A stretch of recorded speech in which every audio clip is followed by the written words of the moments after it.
Hello বন্ধুরা, আজকে এটা কি রেসিপি বানাতে যাচ্ছি, ক্যাচ করো। দেখো বন্ধুরা, এখানে আমি কিন্তু অনেকগুলো মরিচ কেটে নিয়েছি, পেঁয়াজ আর রসুন শুধু এক কোয়া নিয়েছি, যেহেতু শুটকি দিব।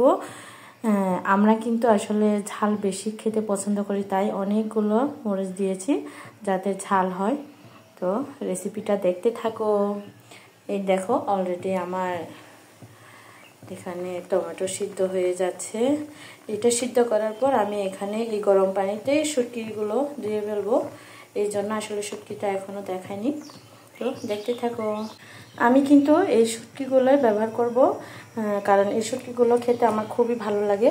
আর এগুলো কিন্তু গরম পানিতে দেওয়ার সাথে সাথে সবগুলো খুলে যাবে। আমি কিন্তু এটা এখানে 2টা শুটকি ইউজ করছি, কারণ হচ্ছে টমেটো আসলে বেশি না, কারণ এখানে শুধু আমাদের 2 জনের জন্য, আমাদের 2 ভাই বোনের জন্য নিয়ে নিয়েছি।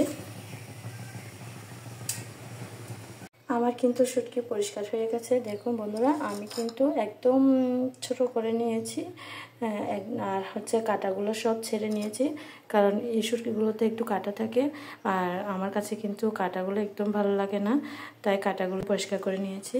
আর এখানে টমেটোও পরিষ্কার করে নিয়েছি। এখন রেসিপিটা করব। চুলায় আমি প্যান বসিয়ে দিয়েছি, এখন আমি তেল দিব।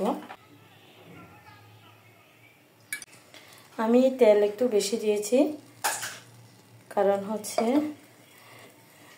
আমার কাছে একটু তেল বেশি দিলেই ভালো লাগে, এই জন্য যার যার পছন্দ মতন দিতে পারো। আমি কিন্তু সবগুলো আইটেম দিয়েছি। প্রথমে কিন্তু আমি স্কিপ করে গেছি, প্রথমে আমি কিন্তু শুটকি দিয়েছি, কারণ আমার কাছে শুটকিটা আগে দিলে একটু ঘ্রাণটা ভালো লাগে। তারপর এক এক করে সব কিছু দিয়েছি। তার চুলার আঁচটা একটু কমিয়ে রেখেছি, কারণ হচ্ছে শুটকিগুলো লেগে যাচ্ছে, তাই। এরপর আমি আবার চুলার আঁচটা বাড়িয়ে দিব। এটা একটু ভেজে নিতে হবে কড়া করে, যাতে পেঁয়াজ আর কাঁচামরিচ এগুলো যাতে একটু হালকা পোড়া পোড়া আসে, তাই। তার আগে আমি কিন্তু সবার কাছে ক্ষমা চেয়ে নিচ্ছি। আমার যেহেতু ঠান্ডা লেগেছে, গলাটাও ব্যথা আর কাশিও ধরছে, হয়তো আমার কথা অস্পষ্ট আসতে পারে, তার জন্য।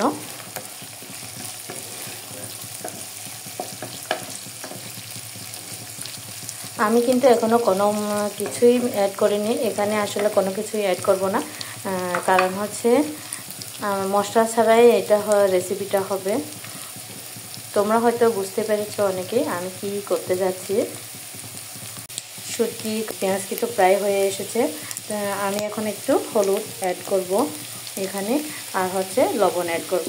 এছাড়া কিন্তু আমার আর কোনো মশলা হবে না এখানে।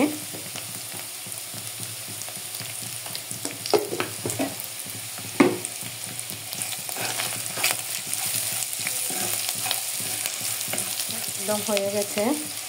এখন আমি টমেটোগুলো দিয়ে দেবো।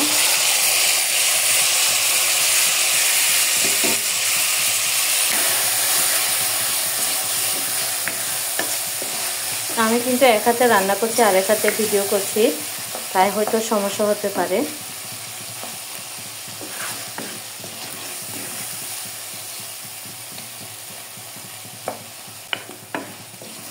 আসলে মেন কথা হচ্ছে শুটকি দিলে কিন্তু আর কোনো মশলা অ্যাড করা লাগে না, শুটকিটাই হচ্ছে মশলা, কারণ এই রেসিপিটা হচ্ছে শুটকি ঘ্রাণেই খাওয়া যায়। তো আমি কিছুক্ষণের জন্য ঢেকে দিব। এটা ঢাকনাটা একটু খুলে দেখবো। আচ্ছা, একদম ঠিকঠাক। আমি এটা একদম শুকানো পর্যন্ত রাখবো।